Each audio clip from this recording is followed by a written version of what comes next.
This panel will feature prominent leaders from business, politics, and academia to discuss critical barriers to growth and employment that the Business 20 community has identified and where G20 intervention is required to promote and strengthen economic activity and create jobs.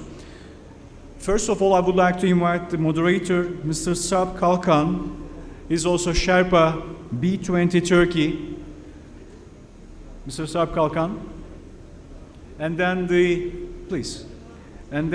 speakers and the panelists, Mr. Rifat Selçukluoğlu, top president and B20 Turkey chair, Mr. Harold McGraw, Chairman Emeritus McGraw-Hill Financial Chairman, International Chamber of Commerce, Sayın Ferit Şahin, Mr. Ferit Şahin, Chairman Doğuş Group, Mr. Richard Weber, President Euro Chambers.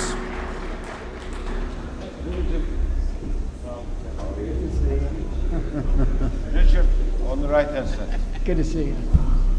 Hello everyone and welcome to the B20 conference. As the B20 Sherpa for this year, it's my honor to have you all in here because it's a very compelling year for all of us.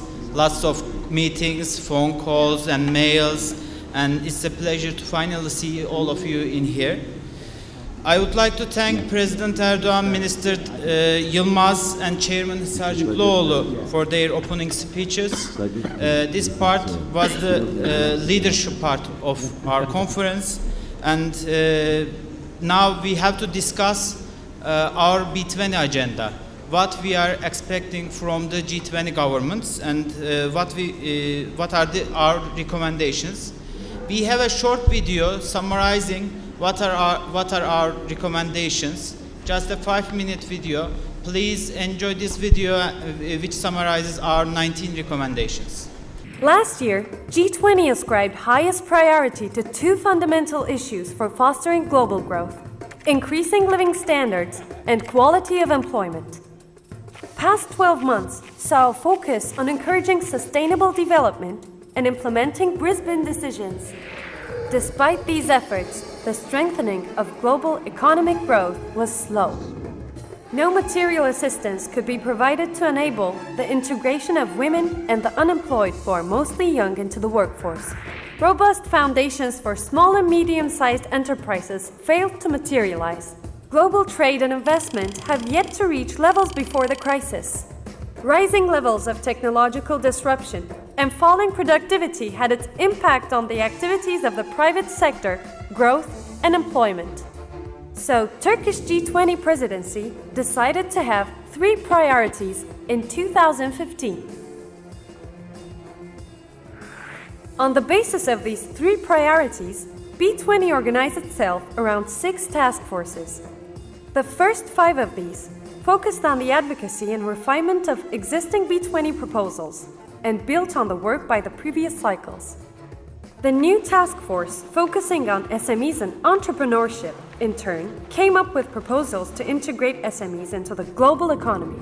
Each of these task forces, comprising a total of 700 members, met in person for 3 times.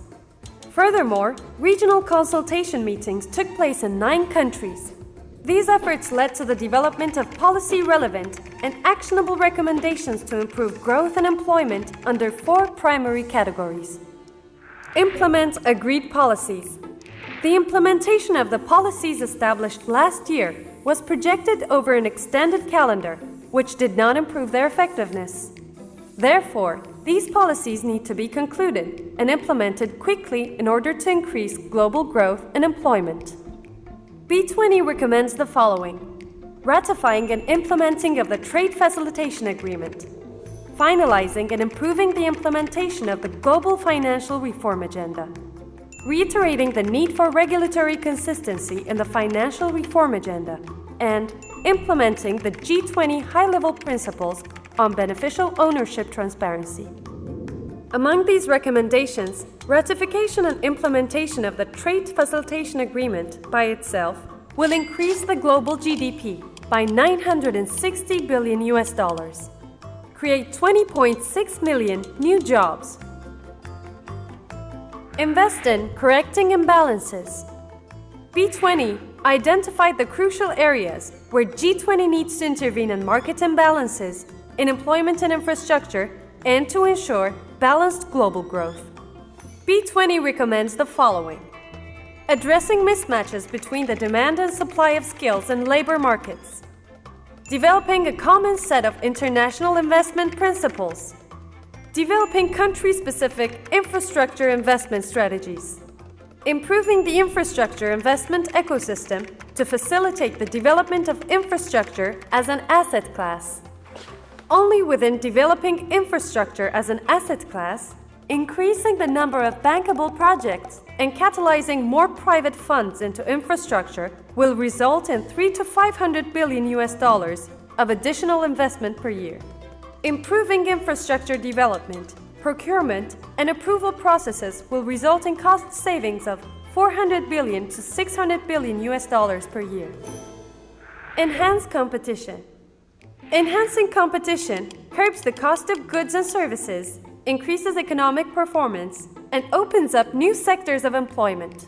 B20 recommends the following: improving the global trade system for the emerging digital economy, initiating a G20-wide entrepreneur visa program, continuing commitment to the standstill and rolling back of protectionism, building of digital customs and public procurement systems, foster inclusiveness.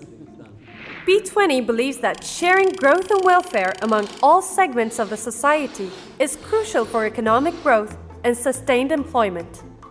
B20 recommends the following: adopting more flexible labor market practices to remove barriers to youth employment and female labor force participation, and taking necessary policy measures to integrate SMEs into global value chains. The B20 has the following recommendations to integrate SMEs to global value chains: make data on SME creditworthiness more transparent and available, broaden and deepen SME access to alternative financing, provide support to SMEs to comply with international standards, incorporate a 5-year universal broadband connection target into G20 member growth strategies, and improve SMEs' access to the digital economy. G20's implementation of these recommendations will reinforce global growth.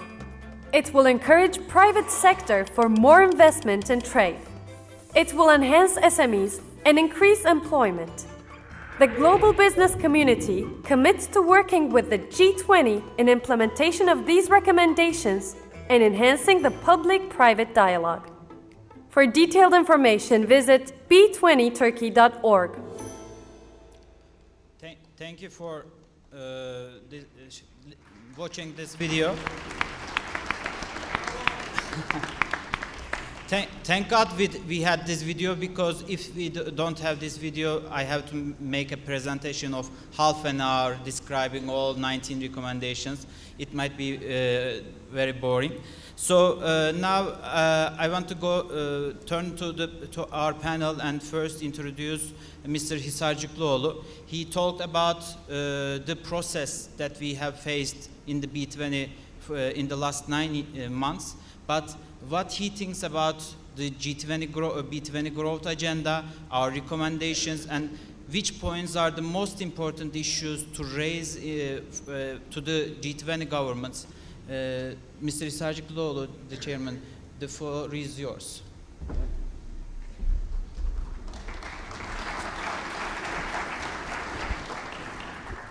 Thank you, sir. Dear friends, once again, welcome to Ankara and to the B20 conference. After a formal opening, now it's time to have an open dialogue. This week is the 9th month of our task force meetings, workshops, and never-ending calls. Today is the highlight of the B20 calendar. It is our day. I would like to thank everyone who contributed to the Turkish B20. I thank the 700 task force members who gave their valuable time. And I also want to thank the 6 knowledge partners and 5 business networks that supported us. Their guidance was excellent. You watched the 19 recommendations, so I don't need to go over them again. As you know, these recommendations will be presented to the G20 leaders at the Antalya Summit in November. And we will have 2 hours to convince the G20 leaders. Ladies and gentlemen, before turning to Sarp and distinguished panelists, let me briefly share my views. 9 months ago, when we first started, the world was different. But today, the global economy has become less certain. Just look at the headlines of the international newspapers. You will get what I mean. Over 200 million people across the world have become jobless. Instability in stock markets, low growth prospects in Europe, slowing growth in China and emerging markets. These are few of the many storms we are beginning to see. As the world waits on interest rate adjustment in the US, all markets are volatile. As businesses take a wait-and-see position, international trade and investment have slowed. We seem to be looking over our shoulders too often. And this is not good for business. But this is the moment that the G20 must take action to bring stability to the global economy. We should encourage our government and our leaders for this. We cannot solve today's big issues by ourselves. Only global cooperation can solve this. We must work together to avoid currency wars and trade disputes. And we must promote innovation and fair competition. Keeping the status quo is no longer acceptable. These issues are the heart of Turkey's B20 presidency. I am pleased that our task forces have developed exciting new recommendations. You will be hearing about them a lot over the next 2 days. So let me stop here. Lastly, I want to say that the core of the G20 and B20 is about trust. Trust is government's ability to reform and meet the challenges of a post-crisis world. Trust in business ability to adapt a rapidly changing economic environment. And trust in the global system ability to serve citizens everywhere. Then it is up to us to earn that trust. And it is up to us to offer solutions. As B20, I believe we did that this year. As the B20 Turkey presidency is ending, our mission is not completed. We will continue to support the recommendations we developed this year. We will start with pushing the International Business Advisory Council, IBEC, led my dear friend Muhtar. And we are ready to help the Chinese presidency as much as we can. Together, we can put all the pieces into place. As our conference motto says, all the pieces for a sound global economy, all of the pieces for business. Thank you very much, and once again, welcome to B20 conference. Thank you, Rifat Bey. I think earning the trust is the key for the B20 work, how we can earn this trust. I want to turn our distinguished panel. You can see 3 speakers in our panel. ICC's chairman, Terry McGraw, representing the world's business community.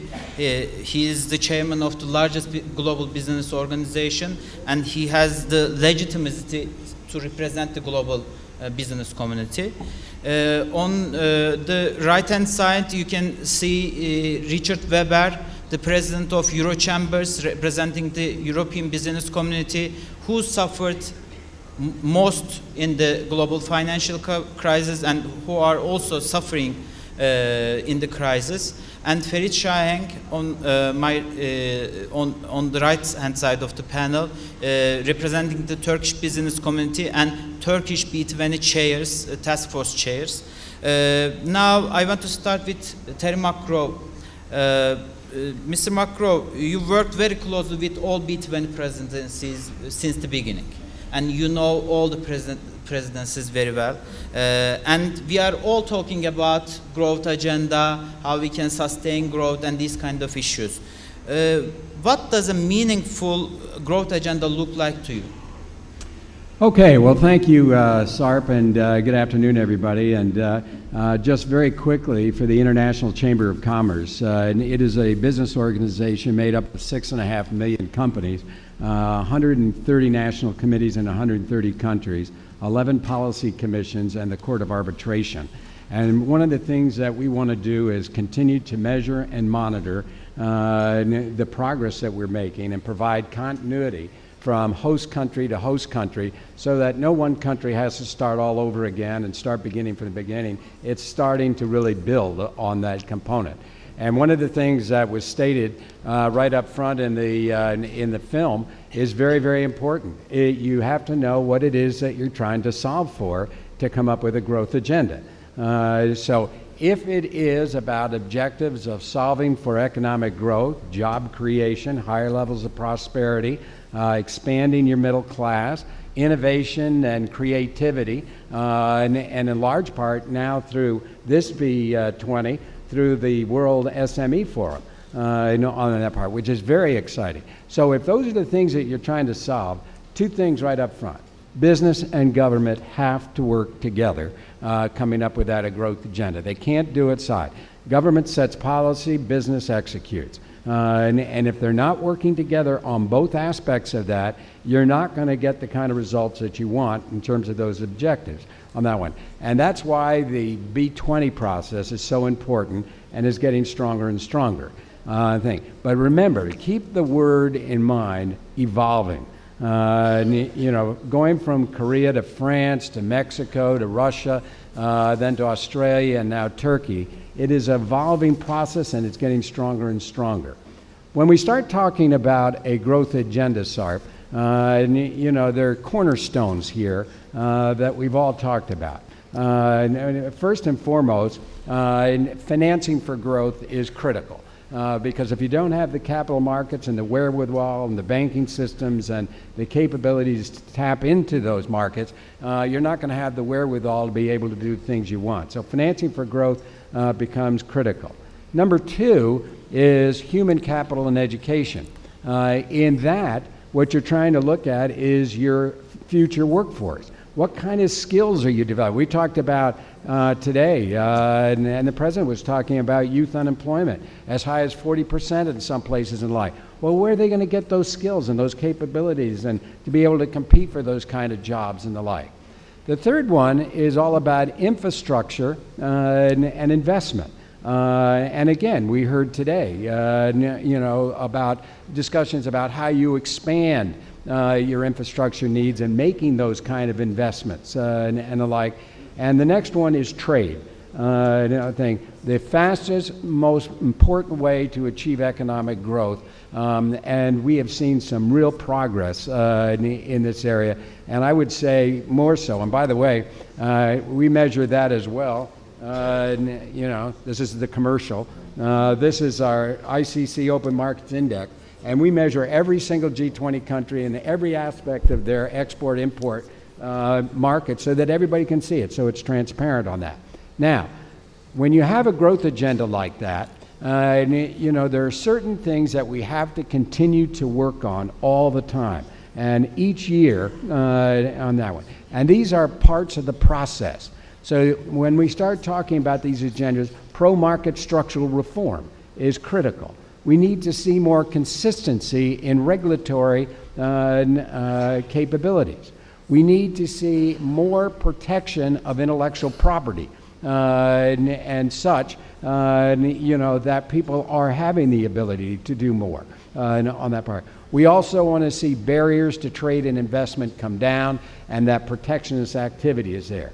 Other international cooperations that the B20 and G20 have to work on together is obviously the capital markets and capital market regulation. We also want to talk about taxation, and the emerging markets got off to a very good start in the post-financial crisis because of the fact that they were trying to attract foreign direct investment, and therefore they kept taxes low, they kept regulatory low, and they were able to attract more money because they were going to treat it well. Also, issues like climate change are stuff to do it. So, SARP, I would say that from a growth agenda, we want to keep it very straightforward, simple on that part, but then we want to continue to enhance the processes, and those will evolve over time so that we can get the results and the objectives that we need in terms of growth and jobs. Yeah, you mentioned lots of the agenda items that we covered in B20, and we have to cover all of these, and we have to continue all these efforts. But one thing is important in the B20's growth agenda, infrastructure issue, and at this point I want to turn to Ferit Bey. Ferit Bey is the coordinating chair of B20's Infrastructure and Investments Task Force. And after the 2008 financial crisis, we are having hard times in fostering infrastructure investments. Could you please share your views on the role of infrastructure investments in achieving G20 growth targets? How this affects our economies? So thank you very much. Thank you very much. Ladies and gentlemen, I'm very honored to be on such a panel with such distinguished speakers. And I would like to also welcome most of you to Turkey, to Ankara. Well, the first days though, when we took over the presidency and we started working on our task force, those days and now, a big change. So even we had to change our ideas of what to go by and what to advise to the G20 leaders. We all know global economy is far from the desired performance in post-crisis period.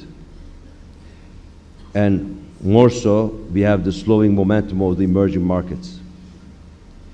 And the markets that we thought would be the engine of growth are now suffering as well. And the growth difference between the emerging markets and advanced economies are getting smaller as well. I looked at some data that might interest you. The global growth and consumption before and after crisis, 2003 to 2007 period, versus 2010, 2014. Average annual growth of global economy decreased from 4.8% to 3.8%. Average annual growth of emergings decreased from 7.7 to 5.7. And the average annual growth of advanced economies decreased from 2.8 to 1.9. This is not a very promising picture. China is slowing down. Commodity prices are going down. Policy normalization in USA, and on top of it, geopolitical risks are changing the picture in the world definitely. Europe is battling with the Greek debt problem.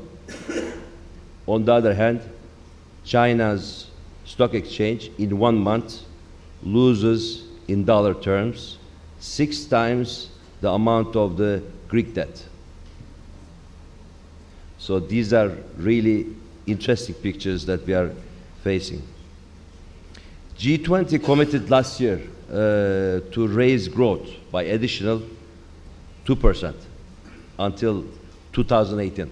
And this was one of our tasks for Turkish presidency. It was relevant, timely, important commitment given the current situation as well. Plus, the last days, IMF calling attention to slowing potential economic growth in the world. So what we saw in our group was that fiscal and monetary policy is not enough anymore to tackle the long-term growth. So structural reforms are really more important than ever. From 2008 versus now, structural reforms are very, very important.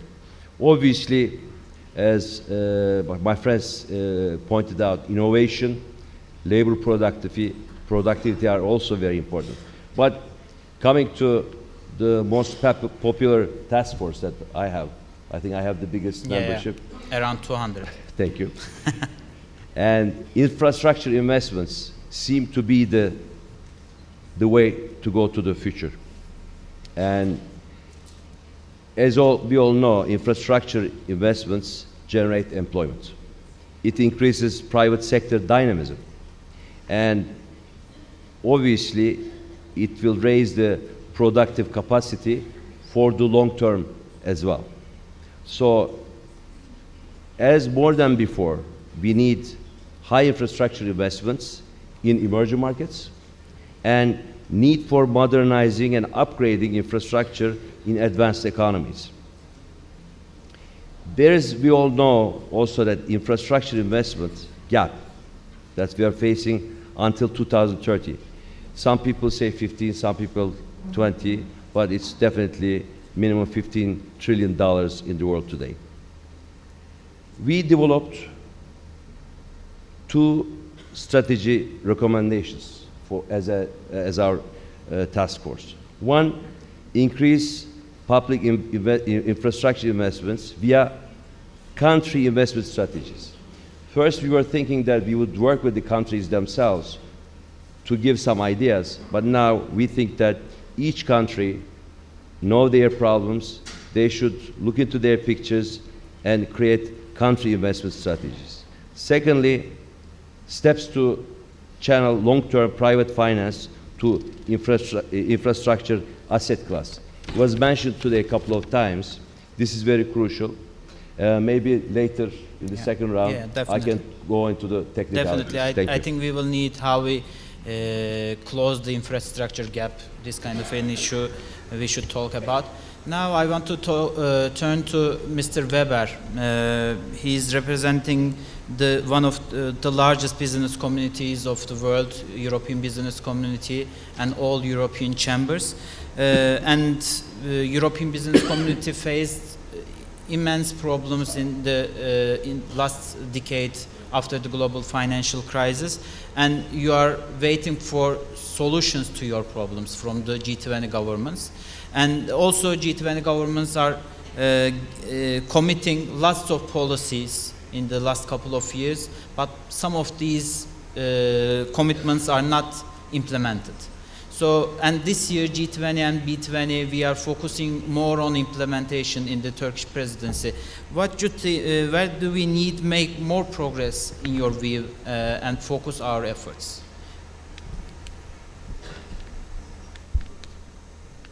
Thank you. Thank you very much for the invitation. I'm very glad to be here. Thank you, Rifat, for the invitation. The Eurochamber is representing more than 40 countries' national chamber organizations. We represent about more than 25 million workers in the EU. That is a big potential. The two most concerning projects for the moment, we expect a new guideline for the future by the G20, and we're discussing here by the B20, is first of all how to implement in the nations some more SMEs, some more job creators. 2/3 of the job creators in the EU are SMEs. But before I talk to the SMEs, I talk to you to the SMEs. What is an SME? Is an SME a small and medium company of 10 people, 20 people, 50 people, or 500 or 5,000 people? There are different types of statistics. For example, in France, where I'm also having a company, an SME stops at 100 people, 100 employees. In Germany, a small and medium company stops by 8,000 employees, and in Italy is about 200. So what are we facing? Which company? I would say we don't face any size of company, but we face the gross impact they can do. Philosophically speaking, there are only 3 ways to growth. The first, not good way is war. War is destroying and putting some, after the war, new growth in the economies. That's we don't want for the future. Inflation is a second. Inflation is taking away the benefit from so many companies and so many people. So we don't want this. The third only way is innovation. Innovation and growth is the point. So we would like the G20 to put on this very expressive point of view of all the nations, innovation. 2/3 of the innovation in Europe is done by the small and medium companies. So if we emphasize the small and medium companies' policies, we would tackle this problem of growth. One of the most important things for me from G20 is give a clear message to the new generation, to all people around the business community. If you want to create SMEs, teach them, the entrepreneurs, to take a risk. Teach them to encourage. Teach them to show that the risk is to minimize, perhaps by some tools of each government, of each civil society, but the nations know how to do that. The entrepreneur, the most important thing the entrepreneur doesn't want to have is risk. So he's looking for some people who are taking risk for him. No, that's not a good way. They should be taught how to accept risk. And I think that is one of the most important things we are doing.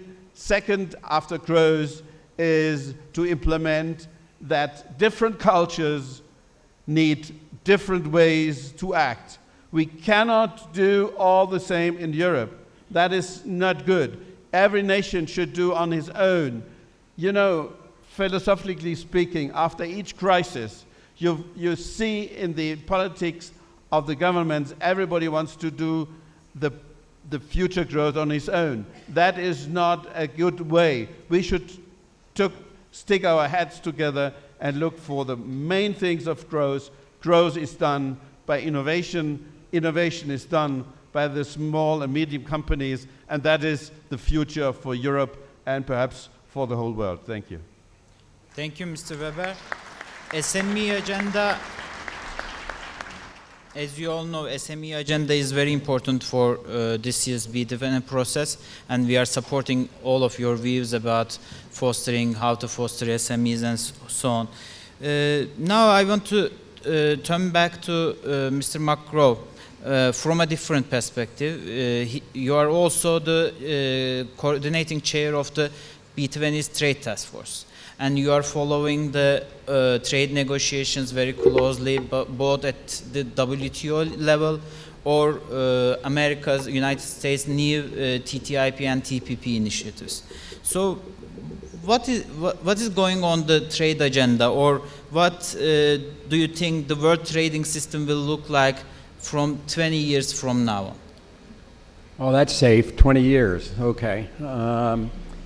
Well, first of all, the trade agenda is the fastest way to achieve economic growth and more international cooperation and sharing of the benefits.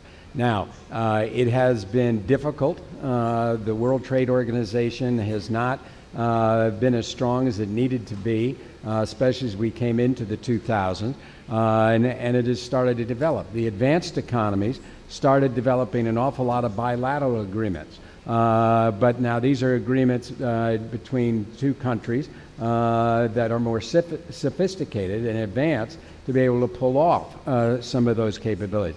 What we want to get into is a rules-based multilateral trading system. And so if you give me 20 years, I would say the hope is that we've achieved that. We did not achieve that, as you know, even in a bilateral agreement, but in a multilateral agreement, the four components of it are basically agriculture, manufactured goods, services, and then trade facilitation, how products cross borders, customs, all of those kind of things. Well, we were unable to get a rules-based multilateral trading system. And so we dropped back a step and took it into components on that one. One way of doing that was entering into plurilateral agreements. So the Trans-Pacific Partnership, which is pretty far along and looks like a 2015 event, will be concluded with 12 countries on that one. The problem with that, okay, is that 12 countries won't do it. It's really the starting point. So when we pass Trans-Pacific Partnership, we've got to think about countries like Korea, Indonesia, Philippines, that if they aren't in it, they're going to get negatively impacted. Next year's host country, China. At some point, China's got to figure out for themselves, their way to get into agreements like this and to provide that kind of leadership. We've seen other plurilateral agreements. I don't see much hope for 2015, but transatlantic trade and investment. We've got an IT agreement, and of course, everybody focuses on the trade facilitation. Well, what you did is you dropped it down a notch. Roberto Azevedo said, if I can't get components on all of these areas, then I'll break them up. And we were able to pass, and we have to ratify the trade facilitation agreement. And you heard the numbers on the movie. It's a lot of dollars and it's a lot of jobs on that part. But we got to continue to build on that. So we've got to get to a point through the G20, B20 process, getting to a rules-based multilateral trading system that everybody's on the same level. And everybody's not at the same level, and that makes it more difficult. So as we achieve more economic growth and job creation and all of those kind of things, it's going to allow us to expand our trade agenda into a broader multilateral system. Okay. A rule-based multilateral trading system. Yeah. It's a new thing to all of us, and we will see how it will evolve in the upcoming years. Let me get back to the infrastructure issue. And your broad perspective was based on closing the infrastructure gap. Yes, we have to fill this gap because we need more roads, more ports, more energy investments, and so on. Could you please elaborate on your recommendation, what we are expecting from G20? Well, first of all, we all realize that because of the certain fiscal numbers and realities of certain governments, to expect these investments from them is out of question. So there are two, more importantly, of course, they have to address their own problems. They have to create a to-do list at country level and identify their infrastructure needs, as I said before. But more importantly, we have to bring in private money long-term private money that's sitting out there to invest in these infrastructure projects. About $60 trillion assets under management is sitting in the institutional investors' safe. And only 3 to 4% of this amount is channeled towards infrastructure. So they all know that infrastructure investments are stable, predictable cash flow. They have low default rates, low correlation with other assets class. But the question really is how to channel long-term private funds to infrastructure assets. Well, there we saw 5 points. One is really involvement and collaboration of international organizations are needed with G20, what we call multinational development banks, a couple of them. And secondly, regulatory environment, which was mentioned before, is very important. A common set of regulations across the board, procedures, mechanisms, are definitely and desperately needed in the world today.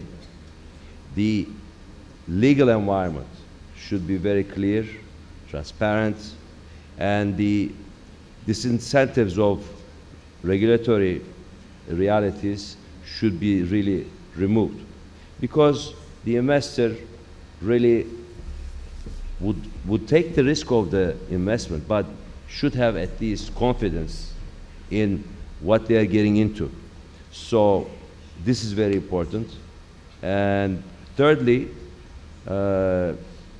bankable infrastructure projects are important.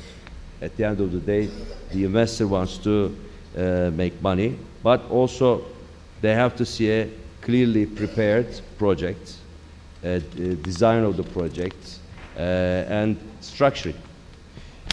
Number 4, I note from my country's, Turkey's case, since 1986, Turkey has been very, very successful. We went through 183 PPP projects worth about $102 billion completed or underway. So in order to effectively get the interest and involvement of private sector, I think we have to make more use of the PPP model.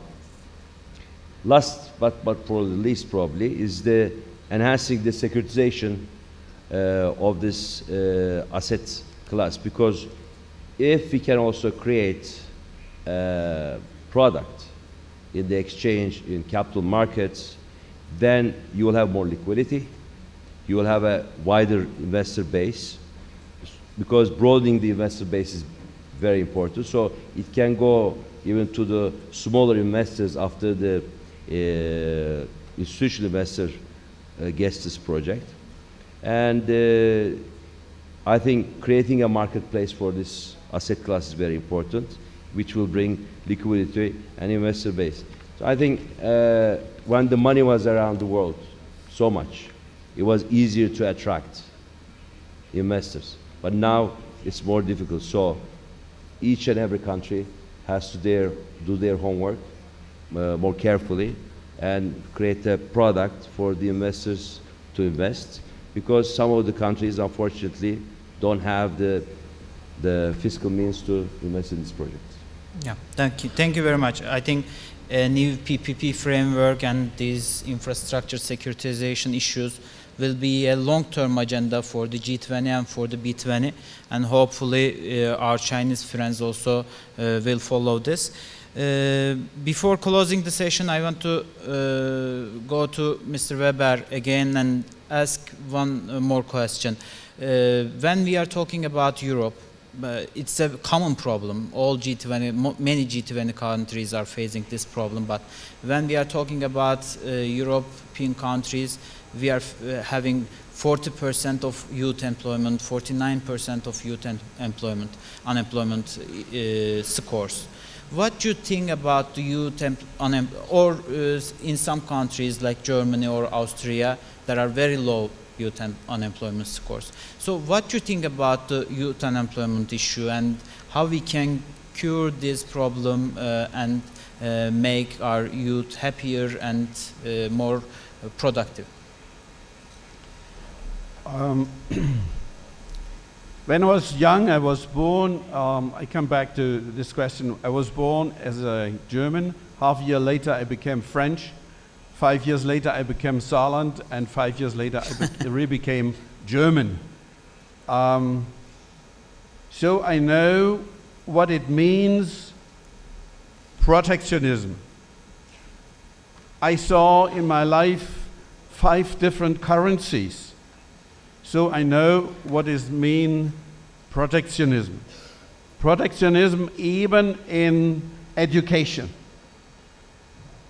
And statistically, today, it's really clear everywhere in Europe where you have this vocational training for young people, the unemployment rate is under 5%. Everywhere where you don't have this system of dual or vocational training, the unemployment rate is over 20, 25, up to 50% in southern Spain. So how to tackle against this problem? The problem is to talk to the entrepreneurs. For example, in Germany, an entrepreneur pays for a young man or a young lady in vocational training about in the first year 800, second year 900, third year 1,000 euros per month as a salary. As I am a French and a German entrepreneur, in France, nobody wants to pay this amount of money to the young people because the French entrepreneurs say the government is responsible for education. And that is a crucial point.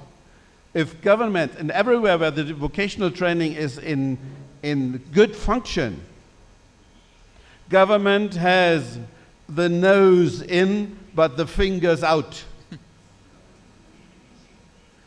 And I think that is important for the entrepreneur, that he can work with the people, with the young people. Germany is now under 4% in the unemployment rate. And when we came first to southern Spain to make their contract with the South Spanish Chamber of Commerce, they had an unemployment rate from 29%. From 59%, and now they are on 29%. So they implemented the vocational training for the fishermen, for the workers, for the butchers, and for everywhere. I think there are multiple solutions, but the only thing is give the entrepreneur the right to educate his own employee. In France, in Italy, and in Spain, where this system is now implemented, and by the way, in Turkey, you have got this very good vocational training because of the Turkish Chamber of Commerce implemented this system long time ago, and they are very successful. When you have got these 3 nations, to implement a new system of vocational training is very difficult because this system depends on some different attitude of the Chamber of Commerce. Because in Germany, the vocational training is dominated and organized by the chambers, as in Luxembourg, as in Turkey, and as in Austria, where the unemployment rate is even less than in Turkey. So look at that, take this example, and be an entrepreneur, tell the government we got the responsibility for vocational training, and that is your success. I cannot talk to you differently because statistics show something, but the entrepreneur has to work on it. The entrepreneur wants to educate his own people, and the entrepreneur knows what is in the families behind the young man and how he can work with these families, fathers and mothers. By the way, in France, many people only want to go to university. They don't have this vocational training system in their mind. So now we are emphasizing on that, and I think the government is on that good way because the chambers are on this way, and the entrepreneur is asked now to raise his hand. I want to educate my people. Yeah, thank you very much. I think I will always remember nose in, fingers out thing from you. So thank you for this phrase for us.